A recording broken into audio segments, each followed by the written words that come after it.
Forever living में काम क्या करना होता है। अगर आप भी सोचते हैं कि फॉरएवर लिविंग एक नौकरी है जहां हर महीने सैलरी मिलती है, तो आज का वीडियो ये आपके लिए है।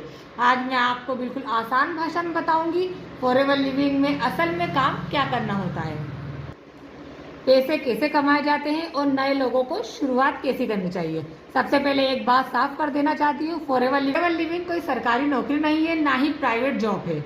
यहाँ आपको कोई फिक्स सैलरी नहीं मिलती, कोई बॉस आपको रोज काम नहीं देता और कोई ऑफिस में हाजिरी लगाने की जरूरत नहीं पड़ती। यह एक बिजनेस मॉडल है जिससे आपको खुद सीखना, लोगों से जुड़ना और मेहनत करनी पड़ती है। बहुत से लोग पूछते हैं अगर नौकरी नहीं है तो फिर काम क्या करना होता है, तो इसका जवाब बहुत आसान है। आपका पहला काम है प्रोडक्ट्स की सही जानकारी लेना।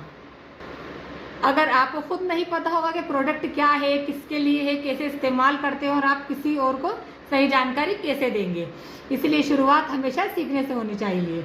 हर इंसान की ज़रूरत अलग होती है, किसी को स्किन केयर, किसी को पर्सनल केयर, किसी को हेल्थ इश्यू, इसलिए पहले सुनिए फिर जानकारी दीजिए।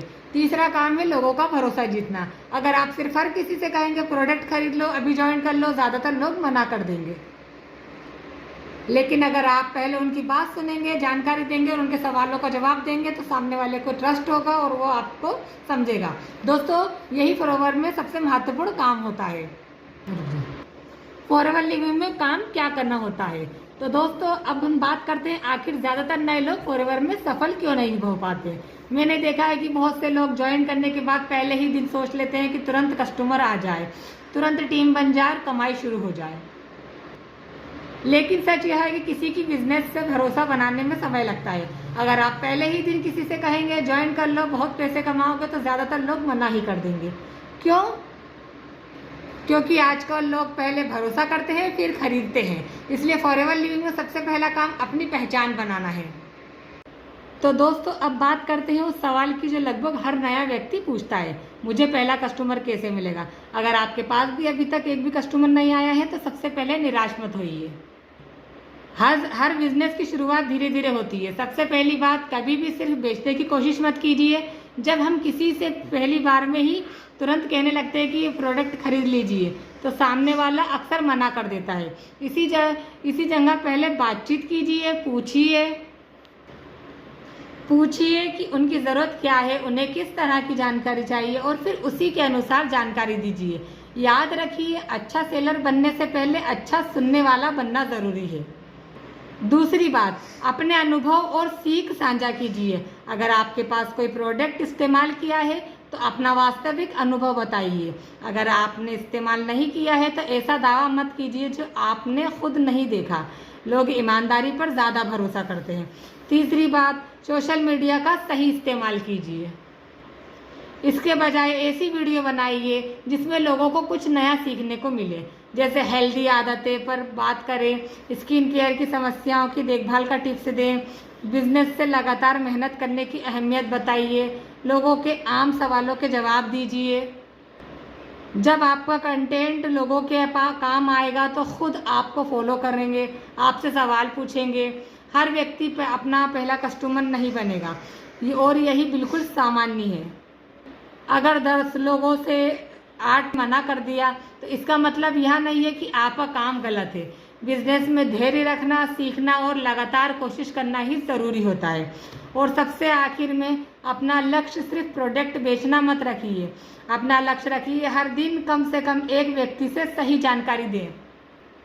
लोग कहते हैं महसूस करेंगे कि आप सिर्फ बेचने नहीं बल्कि मदद करने आए, तो भरोसा अपने आप बनना शुरू होगा। दोस्तों याद रखिए, रिटेलिंग की शुरुआत सेल से नहीं भरोसे से होती है। अगर आप भरोसा जीतने पर ध्यान देंगे तो समय के साथ अच्छे परिणाम मिलने की संभावना बढ़ेगी। आज सोशल मीडिया का ही समय है। अगर लोग आपको रोज़ हेल्थ, स्किन केयर, बिजनेस से जुड़ी उपयोगी जानकारी देते हुए देखते हैं तो धीरे धीरे उन्हें आप पर भरोसा होने लगता है। याद रखिए, लोग पहले इंसान पर भरोसा करते हैं, उसके बाद प्रोडक्ट पर। बहुत लोग सिर्फ बेचने की कोशिश करते हैं, लेकिन अगर आप सिर्फ बेचने की कोशिश करेंगे तो लोग दूर भागेंगे। आपका उद्देश्य सिर्फ सेल नहीं करना होता है बल्कि लोगों की मदद करना भी होता है। अगर किसी को किसी प्रोडक्ट के बारे में जानकारी चाहिए तो उसे सही और ईमानदारी जानकारी दें। अगर तो दोस्तों एक और गलती बताते हैं। बहुत से लोग 10-15 लोगों से बात करते हैं, किसी ने मना कर दिया तो काम छोड़ देते हैं। लेकिन बिजनेस में ना सुनना भी एक प्रक्रिया का हिस्सा है। हर ना का मतलब हमेशा कभी नहीं होता है, कई बार उसका मतलब सिर्फ अभी नहीं होता है। इसलिए सीखते रहिए, लोगों से जुड़ते रहिए और धैर्य रखिए। तो दोस्तों, अब सबसे बड़ा सवाल है, अगर मैं फॉरएवर लिविंग का बिजनेस करूं तो मुझे क्या रोज़ काम करना होगा। बहुत लोग सोचते हैं कि इसमें सिर्फ प्रोडक्ट बेचना होता है, लेकिन ऐसा नहीं है। अगर आप लंबे समय तक अच्छा बिजनेस बनाना चाहते हैं तो आपको रोज़ कुछ आदतें बनानी होंगी। सबसे पहला काम है सीखना। रोज़ थोड़ा समय निकालकर प्रोडक्ट के बारे में पढ़िए, उनकी जानकारी समझिए और यह सीखिए कि किस तरह लोगों से सही तरीके से बात की जाए। दूसरा काम है अपनी ऑनलाइन मौजूदगी बनाना। अगर आप इंस्टाग्राम, फेसबुक, व्हाट्सएप या यूट्यूब इस्तेमाल करते हैं तो वहाँ सिर्फ प्रोडक्ट की फ़ोटो डालने के बजाय लोगों को काम की जानकारी दीजिए, जैसे health tips, skin care tips, business से जुड़ी सीख। जब लोग आपसे लगातार उपयोगी जानकारी लेते रहेंगे तो धीरे धीरे आप पर भरोसा बनने लगेगा। तीसरा काम है लोगों से बातचीत करना। बातचीत का मतलब सिर्फ प्रोडक्ट खरीदो कहना नहीं, पहले उनकी ज़रूरत समझिए। अगर उन्हें कोई सवाल है तो उनका जवाब दीजिए, अगर उन्हें समय नहीं है तो उन्हें समय दीजिए। चौथा काम है फॉलोअप करना। कई लोग पहली बार में ही फैसला नहीं लेते। अगर आपसे पहले किसी से बात की है तो कुछ दिन बाद विनम्रता से कुछ पूछ सकते हैं कि क्या उससे कोई और सवाल है। पांचवा काम लगातार सीखते रहना और हार ना मानना। पांचवा काम लगातार सीखते रहना और हार ना मानना। हर बिजनेस में उतार चढ़ाव आते रहते हैं। अगर एक दिन अच्छा नहीं गया तो अगले दिन फिर से शुरुआत कीजिए। दोस्तों, यही रोज़ की छोटी छोटी आदतें समय के साथ बड़ा अंतर ला सकती हैं। अगर आप ईमानदारी से लोगों की मदद करेंगे, सही जानकारी देंगे और लगातार काम करेंगे तो धीरे धीरे लोग आपको जानने लगेंगे और आप पर उनका ट्रस्ट बढ़ेगा। अगर ऐसी ही जानकारी अगर आपको चाहिए तो मेरे चैनल को सब्सक्राइब करें, लाइक करें और दोस्तों के साथ शेयर करें। मिलते हैं अगली वीडियो के साथ। जब तक कि अल्लाह हाफिज़।